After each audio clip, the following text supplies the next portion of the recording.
The experience of a form presents itself as possessing qualities. These qualities appear definable, distinct, and capable of undergoing alteration. One can, in effect, observe a state and conceive of its modification to achieve a desired outcome. This perception seems supported by consistent sensory data. A surface exhibits a color, a texture, a measurable temperature. These attributes register. One responds to them. This responsiveness reinforces the initial perception. The interaction validates the assumed presence of qualities. It encourages the expectation that similar stimuli will produce predictable reactions and that repetition will yield consistent results. The ongoing cycle of perception and response solidifies the understanding that the experienced form is constituted by these qualities. This framework operates on a foundation of habitual classification. Experience is segmented, categorized.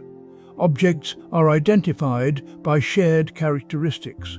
Actions are classified by their effects. This system provides a sense of stability, a framework for navigation. The world is presented as a collection of discrete elements. Each element possesses inherent traits. This structure sustains itself through anticipation. One expects the continued presence of identified qualities. A familiar object will maintain its established attributes. A predictable sequence will repeat itself. When expectation is met, the system is reinforced. When expectation is unmet, the system is challenged. The challenge is often interpreted as an undesirable occurrence. A deviation from the anticipated state generates dissatisfaction. However, the qualities initially perceived do not possess inherent existence. Their presence is relational, dependent on the conditions of observation. The color of a surface is not an intrinsic property, but arises from the interplay of light, the surface itself, and the observer's visual system. The texture is a product of microscopic variations and the tactile sensitivity of the hand. Temperature is a measurement of kinetic energy and a reflection of comparative thermal states. These characteristics are in constant flux. Light shifts, surfaces erode, sensory apparatus changes. The conditions that initially defined the perceived qualities are no longer entirely present. The perceived separation dissolves, the distinction fades, the stability previously afforded by classification is relinquished. The expectation of predictable patterns weakens. The initial assumption that qualities are inherent and alterable loses its operative power. It is revealed as a construct dependent on ongoing conditions. That construct ceases to function. The qualities dissolve. The assertion of a future state existing independently of present conditions holds a certain initial appeal. It appears sensible given the perception of momentum. Events unfold, and their progression seems to suggest an existence separate from what presently is. The perception of predictable outcomes based on actions taken reinforces this sense of an independent future. This perceived validity is sustained by habitual mental sequencing. The mind tends to arrange events in a linear sequence, creating an expectation of what will be. This expectation is further strengthened by the felt experience of time's passage. This sustained assumption generates dissatisfaction. The expectation of a future state carries the implication that the present is somehow deficient, incomplete. The anticipated future holds a presumed value that the present lacks. This creates a striving, a reaching toward something that is, by definition, not here. The present moment is then diminished, seen as a mere prelude to the anticipated future. The inevitable discrepancy between expectation and reality then produces frustration. The future, when it arrives, rarely perfectly matches the anticipated image, leading to disappointment and a renewed cycle of striving. The perceived independence of the future is entirely reliant on specific conditions. These conditions involve the cognitive framework that imposes a sequential order onto experience. The mental structuring of cause and effect demands a projected outcome. The perception of time's flow as a continuous progression actively separates past, present, and future. Without this framework, the distinction between what is and what is not yet becomes irrelevant. There is simply arising and ceasing. Consider the mechanics of origination. Every arising is demonstrably contingent upon preceding conditions. No phenomenon exists in isolation, self-sufficient and independent. A blossoming flower exists only as the result of seed, soil, water, sunlight, and countless other interdependent factors. To claim the flower exists independently of these conditions is to deny the very basis of its being. Similarly, the anticipated future is reliant on the present conditions, the actions, thoughts, and circumstances that constitute the immediate moment. These conditions are constantly changing, rendering any notion of a fixed, independent future untenable. The concept of predictability becomes an irrelevant diversion. The focus should remain solely on the separation of future from present. Examining the predictability of outcomes merely reinforces the illusion of a predetermined course, an independent trajectory. What is crucial is the recognition that the future, as a separate entity, does not exist. It is a projection born of present conditions, not a thing existing independently. The separation dissolves when the dependent nature of all phenomena is truly understood. The constructed division evaporates, leaving only the immediate unfolding. The sequence of arising is all there is. The assumption of an enduring self exists. This self is perceived as capable of possessing a desirable future. It is a common and seemingly straightforward notion. The future in this framework becomes something acquired, something held by this self. Dissatisfaction arises when the future fails to align with expectations, when what is possessed is found wanting. A sense of loss, of inadequacy, accompanies this discrepancy. This loss is predicated on the prior assumption of possession. The persistence of this assumption is easily understood. We experience continuity. Consciousness flows from moment to moment, exhibiting a semblance of unbroken existence. Agency feels like it originates from a source within, a central point of control. These experiences reinforce the idea of a subject, an I, that remains constant. The sense of self seems to inhabit these experiences, to direct them. The feeling of being, of existing as a sustained entity, is fundamentally persuasive. This feeling, however, is sustained by conditions. Thoughts arise and subside, feelings wax and wane, sensations come and go. They are routinely associated with this presumed enduring self. The mind habitually categorizes experience as belonging to, being produced by, this self. Actions are viewed as extensions of this self, proof of its agency and direction. The link between action and self becomes deeply ingrained, forming a pattern of habitual understanding. This association is a construct. It is a framework applied to experience, not an inherent truth of experience. Consider the stream of consciousness. Each moment is distinct, each thought is impermanent, each feeling dissolves. There is no enduring substance to which these moments adhere. The sensations themselves are processes, not objects.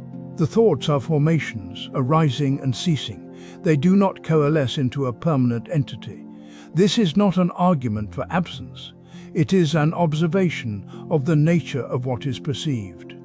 It is a demonstration that what is presumed to possess does not exist as a fixed point.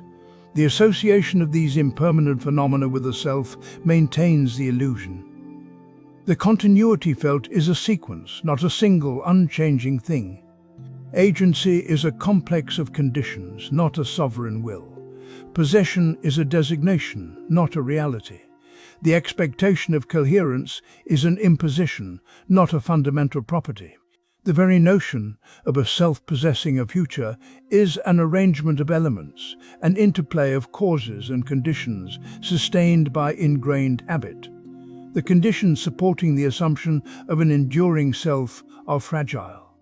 They are reliant on a pattern of association. When the impermanence of mental states is clearly observed, the assumption of a self capable of possession begins to unravel. There is no stable ground upon which the future can be held. There is only arising and passing. The framework collapses without requiring replacement. The notion of an enduring self capable of possession dissolves into the continuous flow of experience. Dissatisfaction frequently arises from anticipation. It is the expectation of a future outcome that will resolve an existing sense of lack.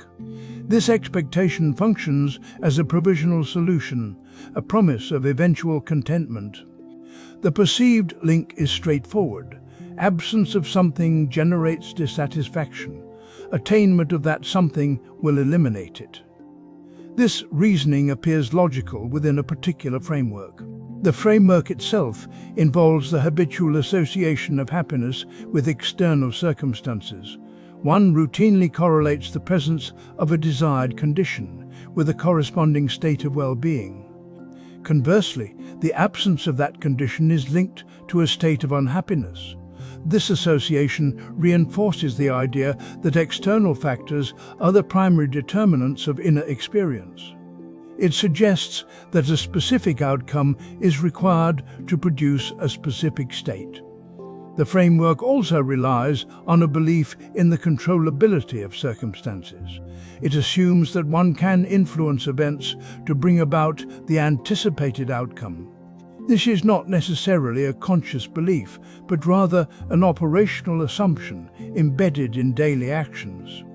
One acts in ways intended to secure a desired result, thereby reinforcing the premise that outcomes are attainable and that attainment will resolve dissatisfaction. Consider the process. A perceived absence generates dissatisfaction. Anticipation of a future outcome, the acquisition of something stable, the resolution of a situation arises to temporarily mitigate that dissatisfaction. The anticipated outcome is experienced as a means to an end, a resolution, a completion. The expectation itself provides a transient sense of relief. However, the relief is contingent on the outcome's arrival.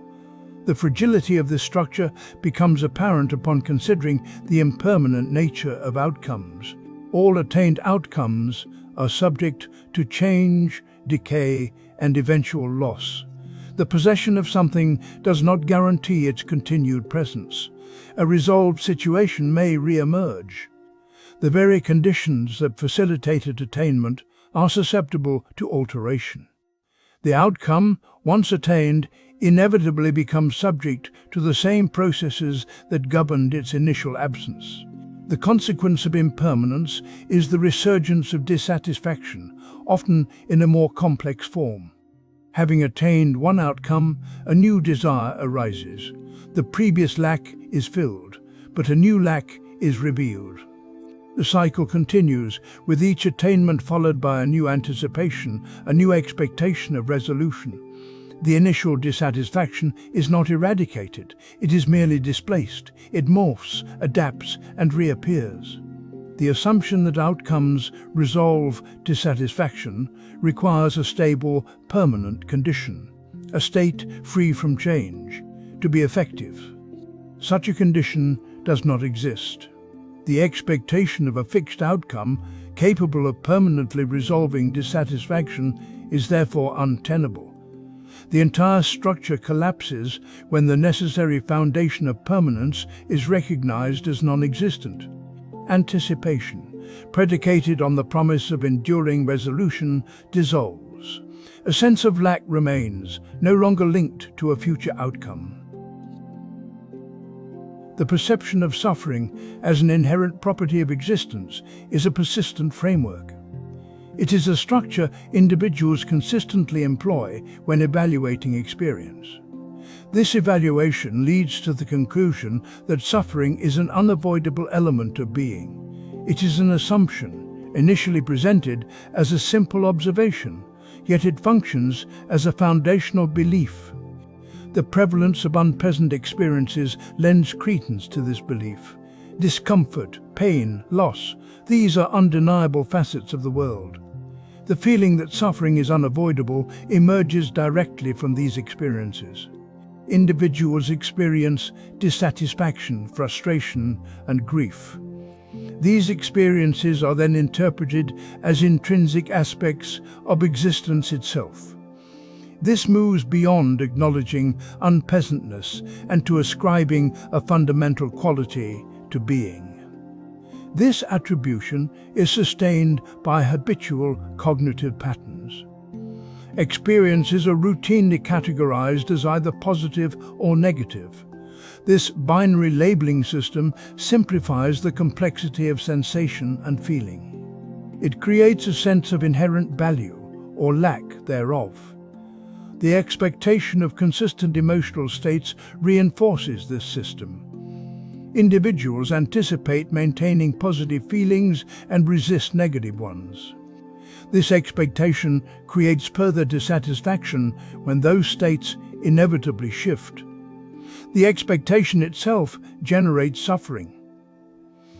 The assumption does not survive rigorous examination. It is predicated on a conflation of conditions and essence. Suffering does not emanate from existence, it arises from specific conditions. These conditions include physical sensation, mental states, and external circumstances. Consider pain. It is not pain itself that is inherent, but the physical damage that generates the sensation. Consider grief. It is not grief that is inherent, but the loss that precipitates the emotional response. Each instance of suffering can be traced to a web of interrelated factors.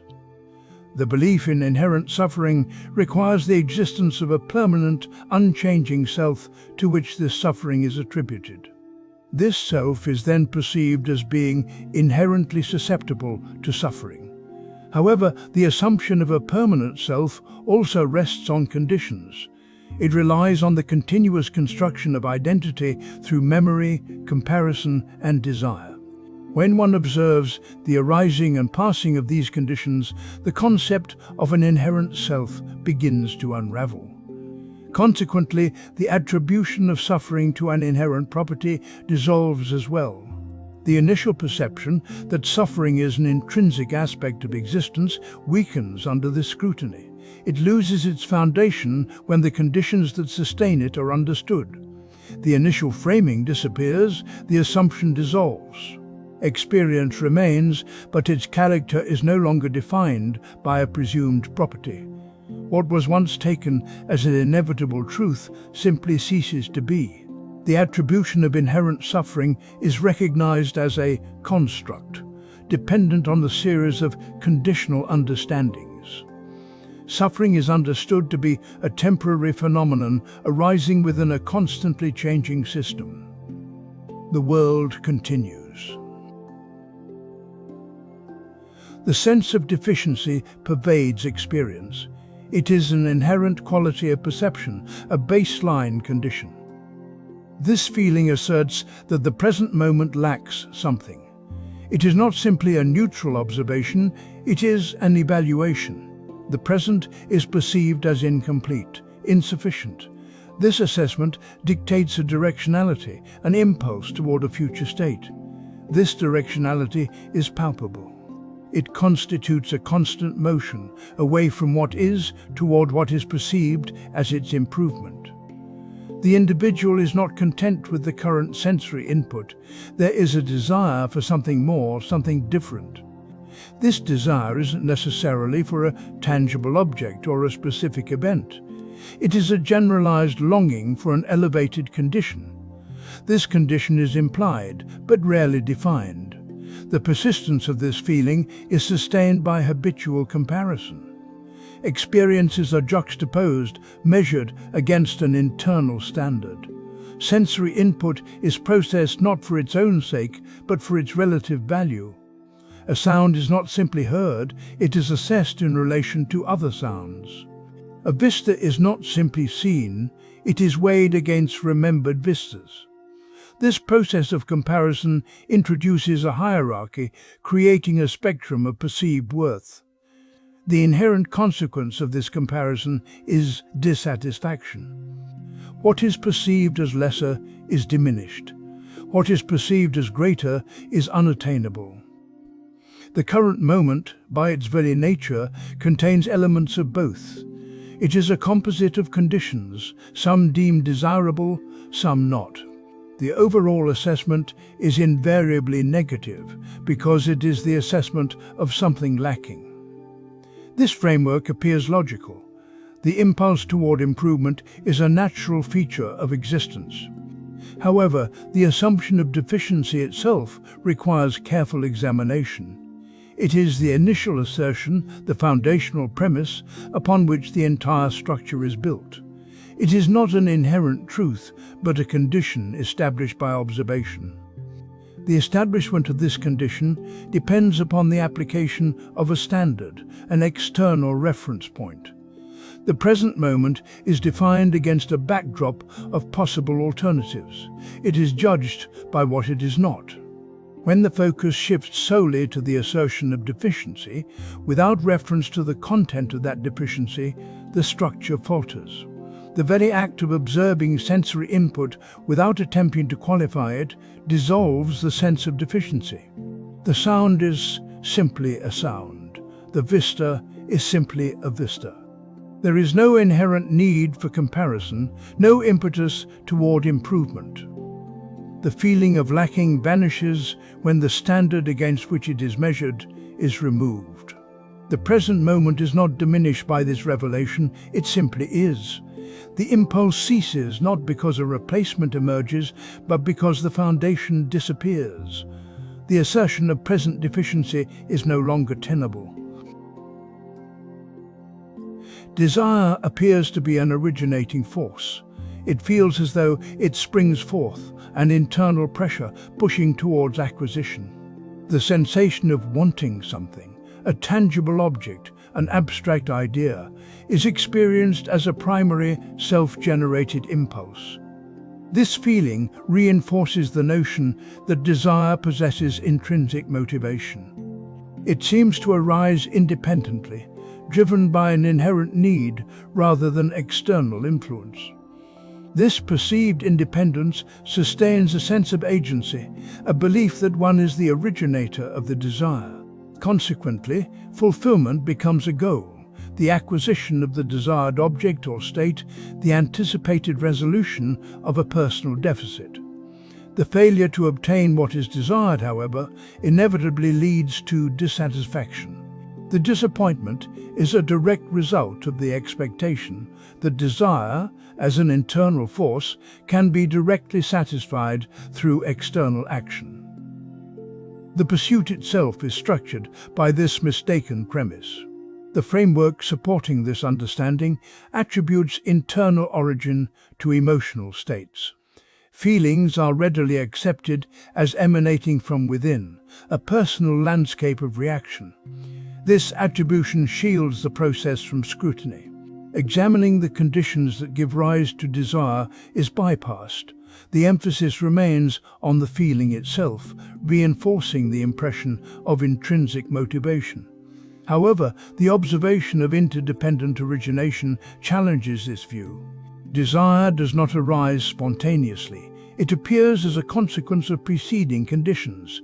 External stimuli are processed, filtered through previous experiences, and interpreted within a network of beliefs and values. These conditions, themselves dependent upon prior causes, shape the form and intensity of desire. It is a reaction, a consequence of an unfolding chain. The impetus associated with desire is not the relevant factor. The core assumption is whether desire arises as a fundamentally self-generated entity. The question is not one wants, but the experience of wanting is constructed. The feeling of internal drive is itself a product of the conditions that produce it. It is a composite phenomenon, a perception arising within a complex web of causality. Investigating the felt impetus only reinforces the illusion. It shifts the focus to an internal agency that does not exist. A more rigorous observation examines the network of causes that precede and condition the experience of desire.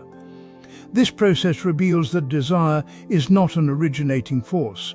It is dependent, reactive, and fundamentally conditioned. The feeling of internal pressure dissolves upon recognizing its constructed nature. The assumption of intrinsic motivation is revealed as a projection. It simply is. The persistent belief exists that control over circumstances is attainable. This conviction is not immediately disprovable. It arises from the observable relationship between actions and subsequent events. An action is performed and a consequence follows. This sequence lends itself to the impression that the action initiated the consequence, and that initiating such sequences is a power held within individual capacity. The perception of agency reinforces this idea. Individuals experience themselves as actors in a world, capable of choosing a course of action and expecting a corresponding result. This expectation generates a sense of efficacy, the feeling that one is actively shaping one's reality. When expectations are met, the belief in attainability strengthens. When they are not, adjustments are made. Further actions are taken, with the hope of achieving the desired outcome. This process is sustained by a habitual attribution of causality. Events are routinely assigned to preceding actions, often without a full accounting of contributing factors. The complex web of influences is simplified, resulting in a direct line being drawn between deed and consequence. Experience, naturally, favors this simplification. Repeated instances of action followed by consequence solidify the association, creating a framework through which experience is interpreted. The belief in attainable control functions as a filter. It selects for information that confirms the perceived relationship between action and result, while discounting information that contradicts it. This selective attention prevents a wider consideration of the conditions at play. It encourages a focus on individual agency while obscuring the pervasive influence of unforeseen circumstances. Consider, for example, the preparation for a journey. Planning dictates the route, anticipating potential delays and arranging for contingencies. This planning reflects a desire to control the circumstances of travel. However, a sudden storm, a mechanical failure, or an unexpected road closure can disrupt even the most meticulous plans. These events were not actively initiated by the traveler, yet they directly impact the outcome of the journey. They exist independently of the plan. The interconnectedness of all phenomena presents a further challenge to this belief. Every circumstance arises from a confluence of causes, many of which lie entirely beyond individual control. A seemingly minor event occurring on the other side of the world might have unforeseen consequences that impact a local situation. To assume control is to assume an understanding of all contributing factors and the power to manipulate them. This is demonstrably false. The assertion of attainable control does not require an evaluation of the effectiveness of actions. It simply states that control is possible. The focus remains on this claim, irrespective of whether the actions taken are successful or unsuccessful. Success or failure are merely further circumstances and are themselves beyond attainability. A planned outcome may occur or it may not. The possibility of either does not alter the initial assumption. The assumption's viability is irrelevant. The belief in attainable control is predicated on a reduction of reality. It simplifies a complex system to accommodate the illusion of agency. It is a construct, born of habit and reinforced by experience. It collapses when the scope of influence is truly considered, revealing a domain far larger than the individual's capacity for manipulation. The world unfolds as it will. The sense of frustration arises. It is a palpable quality, a tightening, a resistance.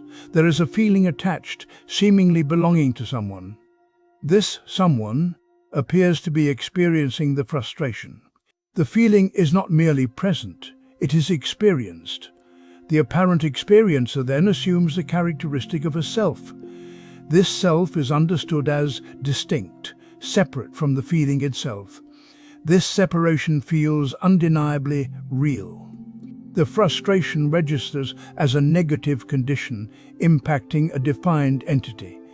The entity understands itself as enduring, a constant presence subject to fluctuating circumstances. The frustration, therefore, is something this enduring self. The self reacts, resisting the unwanted condition. The self desires an alteration of the condition. It perceives a lack, a deficit. This perception of a lack depends upon a continuous flow of sensations and thoughts. These sensations and thoughts are constantly arising, constantly changing. The self, however, is conceived as remaining unchanged despite this flux. The frustration is then categorized as a disruption of this expected stability. It is labeled as undesirable, as something to be avoided or rectified. The labeling requires the assumption of a separate self to which such labels can apply. Consider the frustration itself. It does not appear spontaneously. It arises as a consequence of a discrepancy. An anticipated outcome fails to materialize. A desired result is not achieved. This discrepancy generates a physiological response. The response manifests as the feeling we identify as frustration. The feeling is a consequence, not a cause. It is an event within a complex system. The feeling does not require a separate self to exist.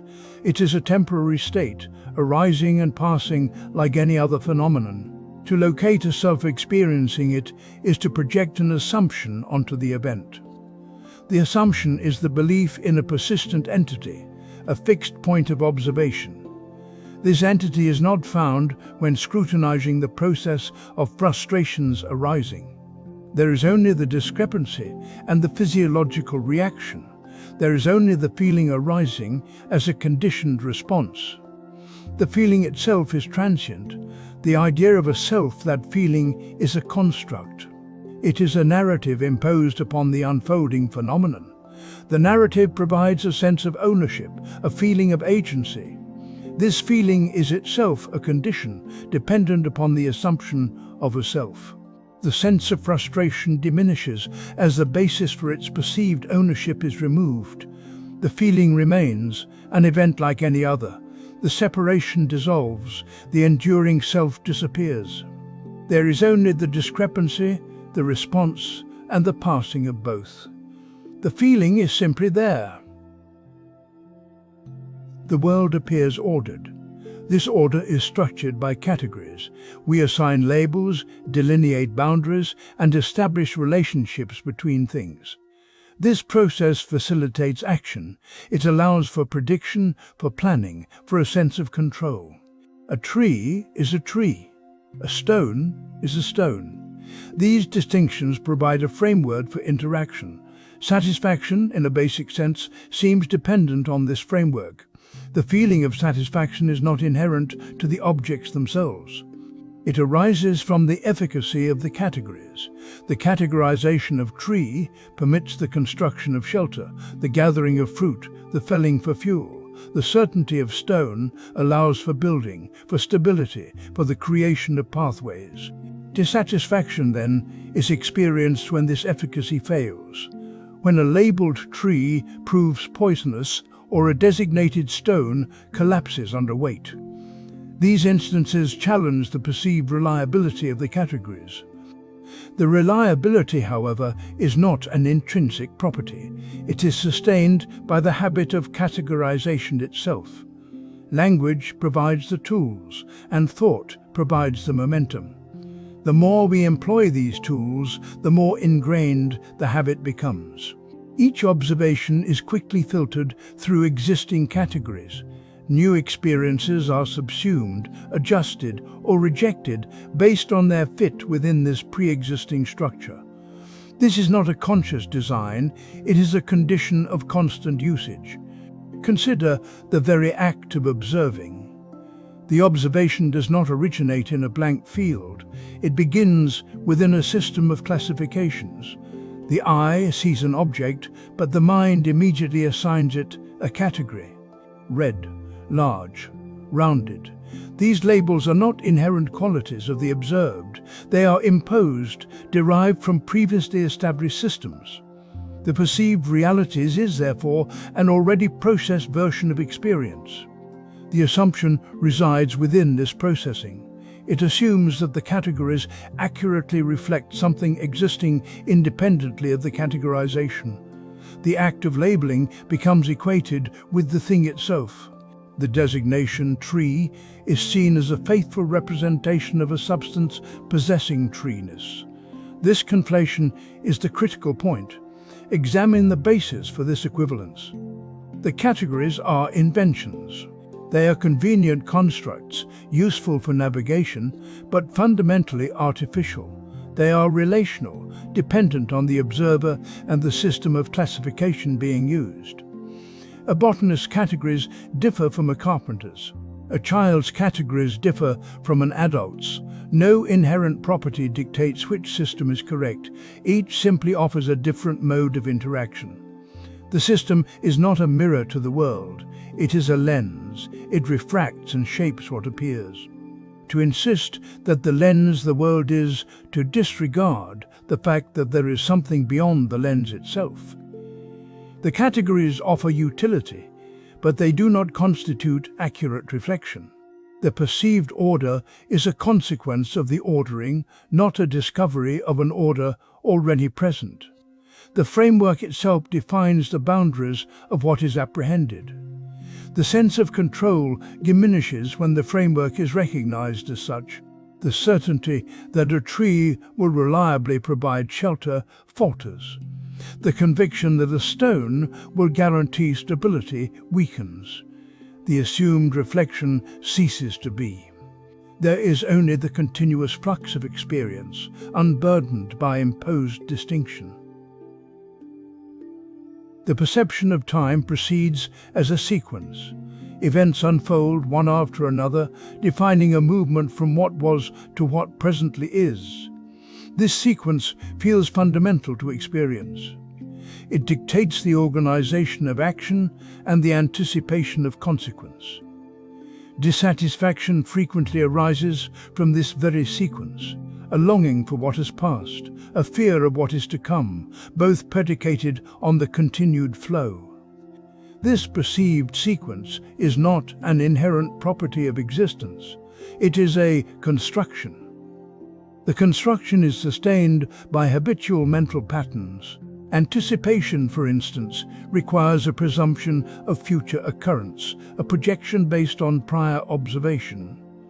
Memory functions similarly, retaining past events as fixed points against which the present is measured. These processes do not merely record events, they organize them, arranging them in a perceived order. The experience of linear time depends on the continuity of these operations. If anticipation ceases, the projected future dissolves. If memory fades, the fixed past loses its anchor. The resulting experience is not necessarily chaotic, but it is fundamentally different. It is an experience where events do not inherently precede or follow one another. Consider the arising of a sound. It does not emerge from a preceding silence and disappear into a subsequent silence. It arises conditioned by a complex web of causes and conditions, all present simultaneously. The sound's existence is entirely dependent on these conditions. The cessation of any one condition immediately impacts the sound's continuation. There is no discrete beginning or end, only a continuous interplay. This applies to all phenomena. A flower blooming does not move from a state of non-existence to a state of existence. It exists as potential, as seed, as soil, as sunlight, as water, all occurring concurrently. The visible bloom is merely the manifestation of this already present totality. There is no linear progression. There is only the simultaneous arising and passing of interdependent conditions. The assertion of a sequence is therefore an imposition, a conceptual overlay upon a reality that is fundamentally non-sequential. The structure that imposes this sequence is itself dependent, arising and passing within the same network of conditions. When the reliance on anticipation and memory is examined, the apparent linearity of time diminishes, the feeling of forward progression loosens, the distinction between past, present and future becomes less clear. This linear framework dissolves into the immediacy of arising. The experience is still present, but the assumed order is no longer required. The sequence is simply not. The idea persists that the future can be known in advance. This conviction settles as an operational certainty. It informs choices, directs actions, and shapes expectations. An individual operates under the tacit understanding that a discernible path lies ahead. This path, while perhaps not fully visible, possesses a trajectory. It is a line drawn between present intention and a projected outcome. This apparent validity arises from the practice of planning. The act of forecasting events, of mapping probable sequences, delivers a sense of control. Anticipation provides a framework. It suggests a predictability inherent within the unfolding of circumstance. One establishes steps, visualizes results, and believes these actions secure a future state.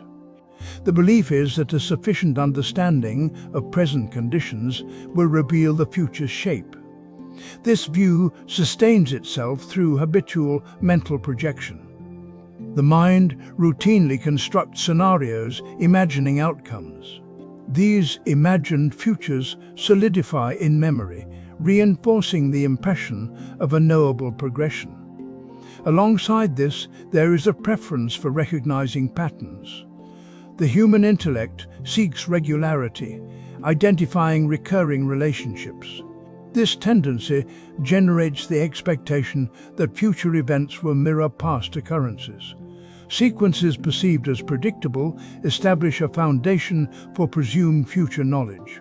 However, this foundation rests upon an impermanent basis.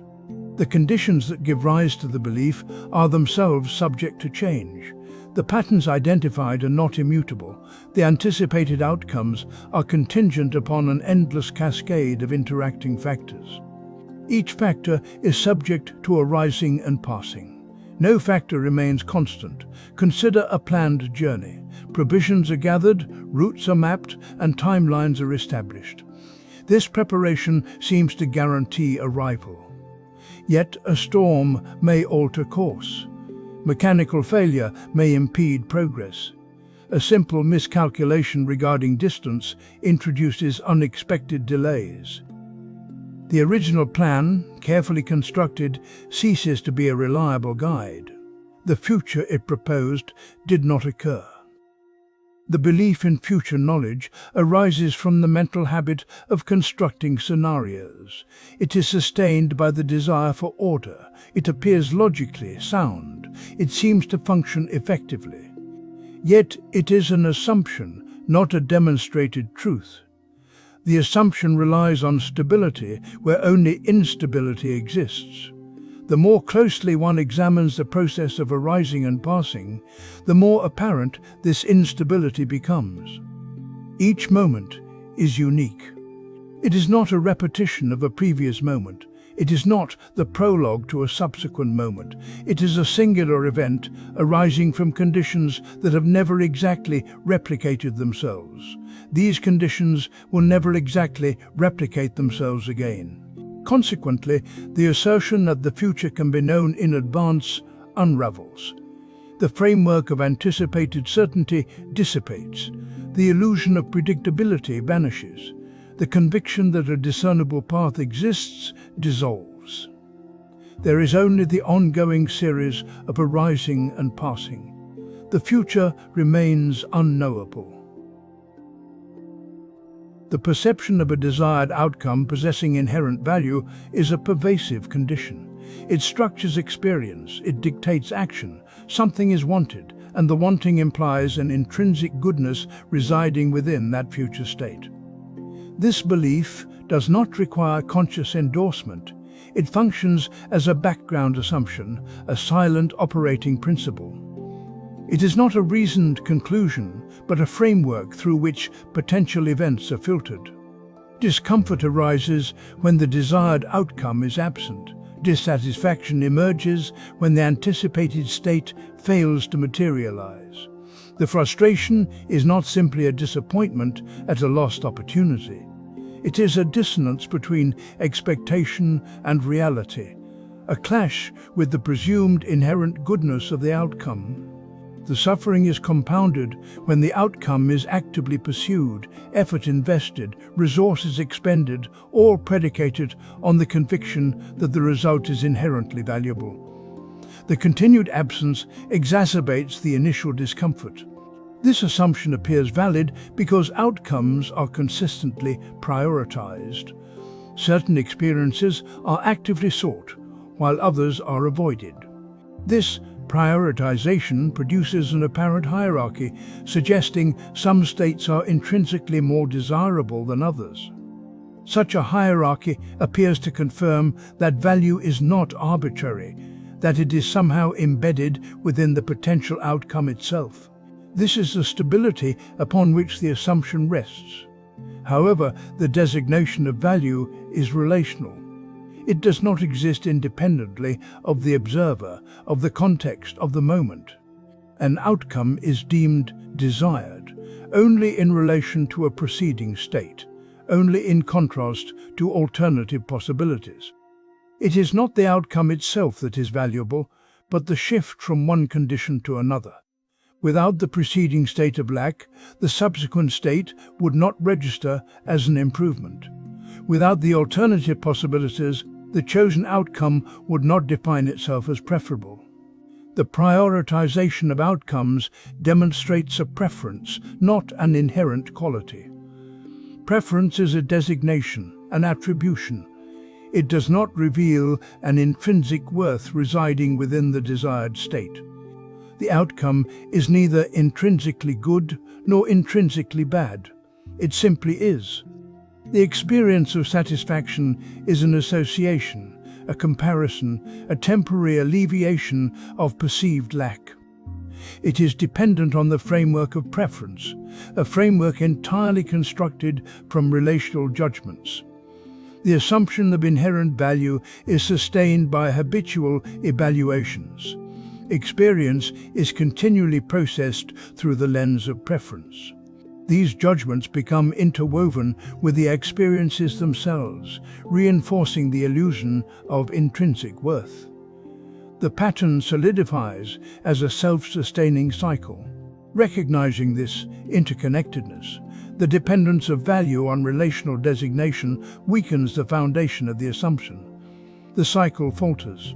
The distinction between outcome and observer dissolves. The designation of value ceases to function. It is merely a designation. The sensation of being a discrete entity arises.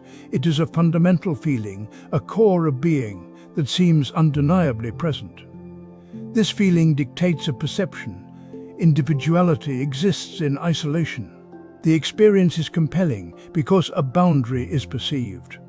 A demarcation appears to separate selves from other, inside from outside. This boundary is the foundation of the assumption. The feeling of isolation reinforces itself. It manifests as a sense of self-contained being. This being is understood to possess inherent, independent existence. The world and everything within it becomes something external, something than this central isolated self. The assumption gains stability through repetition. Daily experience is filtered through this lens of separateness. Actions, thoughts, and sensations are categorized and understood in relation to this perceived, isolated core. Discomfort accompanies the assumption. It is not a pain, but a persistent unease. It is a background static to experience. The discomfort arises from the inherent limitation imposed by the assumption. To be isolated is to be fundamentally incomplete. To be separate is to lack inherent connection. This lack necessitates a constant seeking, a grasping for that which is not inherently present. The seeking reinforces the sense of lack. The grasping perpetuates the feeling of isolation. The persistence of the assumption is conditional. It rests upon specific forms of perception. These perceptions are not intrinsic to phenomena. They are constructions, patterns of interpretation that arise under particular circumstances.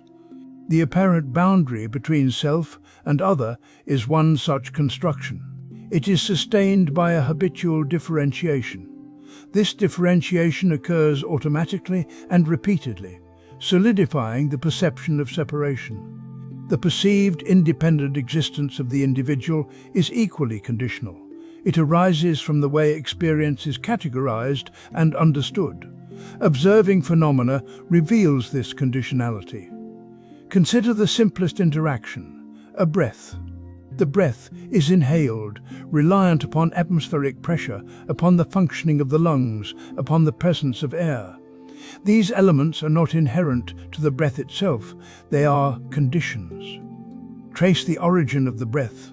It is born of a complex interplay of cause and effect extending far beyond the individual. The body, the container of this perceived self, is similarly dependent. It is composed of elements derived from countless sources. It relies on constant interaction with the environment for sustenance and continued existence.